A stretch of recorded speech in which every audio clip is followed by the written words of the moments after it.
Let me show you the official United States passport photo requirements straight from government sources. This is the official U.S. Department of State documentation that defines all photo requirements for your application. The government provides detailed specifications and examples to ensure your photo meets all official standards. Key requirements include neutral facial expression, white or off-white background, head centered in frame, and proper photo composition.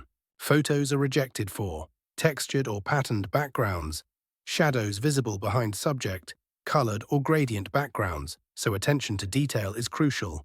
Here's the complete official requirements section that details all the specifications you need to follow. The specification shows the exact size must be width, 2 inches, height, 2 inches with precise measurements for acceptance. Our page clearly outlines all United States government standards in an easy-to-understand format. Each requirement is explained with examples showing exactly what's acceptable and what will be rejected. Rather than studying all these complex requirements, our AI tool automatically ensures compliance with every specification. The process is simple. Upload your photo, let our system check compliance, and fix any issues automatically. Then proceed to download your government-ready photo and complete your order for immediate use. Skip the guesswork and potential rejections. Get your compliant passport photo in minutes.